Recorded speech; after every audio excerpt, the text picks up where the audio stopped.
জয়গুরু। আমরা দীক্ষা নিয়েছি কেন? শ্রী শ্রী বরদার কাছে যখন এটা জিজ্ঞাসা করা হলো, তিনি বললেন নাম ধ্যান করার জন্য। আর মানুষ কি করে? সবার আগে ঠাকুরের সময়টাকেই নষ্ট করে।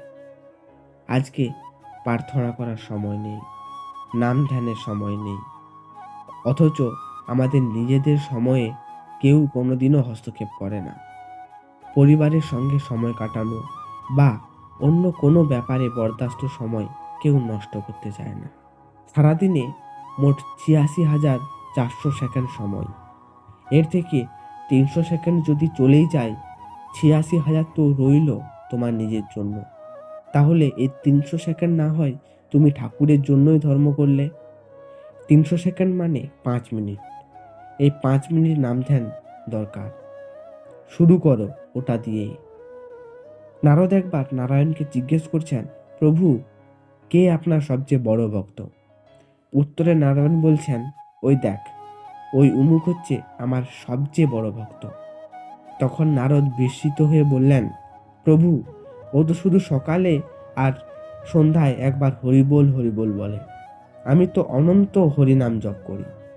তখন নারায়ণ নারদকে একটা তৈলপূর্ণ পাত্র দিয়ে বললেন, যা, এই তেলের বাটিটা নিয়ে ঘুরে আয় ত্রিভুবন, কিন্তু দেখিস এর থেকে যেন এক বিন্দু তেল না চলকায়।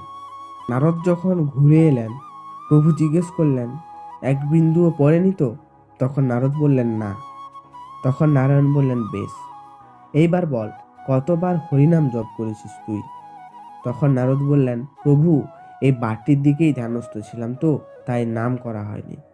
তখন নারায়ণ বলছেন, একটা কাজ দিতেই নাম ভুলে গেছিস তুই। আর ও তো ওর অনন্ত কাজের মধ্যেও অন্তত ২ বার হরিবোল হরিবোল বলে। তাই দিনে অন্তত ৫ মিনিট হলেও আমাদের নাম ধ্যান করতে হয়। ধ্যান করলে কি হয়? ঠাকুর সোজা কথা বলেছেন, আমাদের মস্তিষ্ক তীক্ষ্ণ হয়, গ্রহণ ক্ষমতা বাড়ে। আর কি হয়? আমাদের অবাঞ্ছিত যা কিছু আছে তাতে হস্তক্ষেপ করার জন্য মন আনচান হয়।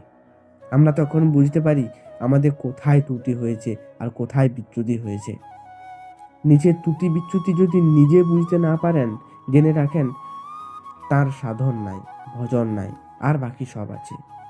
জীবনে সবই থাকবে, কিন্তু যতক্ষণ না আমরা আমাদের অবাঞ্ছিতগুলোকে ঠিক করতে চেষ্টা করছি, যতক্ষণ না আমাদের ব্যবহার, আমাদের আচরণ, আমাদের কথাবার্তা ঠাকুরের মতন না হয়ে উঠল, সে যেই হোক আর যাই হোক, বুঝে নেবেন যে তার সাধন ভজন নেই। সাধন ভজনের প্রথম চিহ্ন হলো এই জায়গাগুলিকে নিয়ন্ত্রণ করার চেষ্টা করা।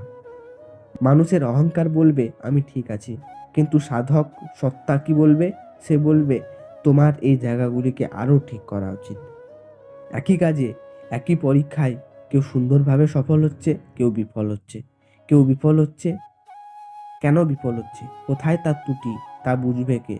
তার নিজের অন্তর বুঝবে, নিজের সত্তা বুঝবে। ধ্যান করলে এই ধারণাগুলি আসে। ঠাকুর বললেন, ধ্যান করলে আমার ত্রুটি বিচ্যুতি সব আমার গোচরে আসে। নাম ধ্যান তাই করতেই হবে সকলকেই। এটা বাদ দিয়ে কখনোই কিছু হতে পারে না। পরম পূজ্যপাদ শ্রী শ্রী আচার্যদেব বলছেন, আমার কাছে হাজার হাজার লোক আসে, চোখ দেখে আমি বুঝি এর নাম ধ্যান হয় না, আর বাকি সবই হয়। সে হয়তো ঠাকুরের বিভিন্ন কর্ম নিয়ে ব্যস্ত আছে, কিন্তু ঠাকুরকে ধ্যানে বসায়নি। এতটুকু আমি বুঝতে পারি। আমি হয়তো বলি না কাউকে সে কথা। তাই এটা বলি যে আমাদের নাম ধ্যান করা খুবই দরকার। তা সে ৫ মিনিটই হোক আর ৫০ মিনিটই হোক, কিন্তু করা দরকার। স্বল্প দিয়েই শুরু হোক, করতে করতে অভ্যাস হবে। পরম পূজ্যপাদ শ্রী শ্রী আচার্যদেব। তথ্যসূত্র আলোচনা মাঘ ১৪২৯ ফেব্রুয়ারি ২০২৩।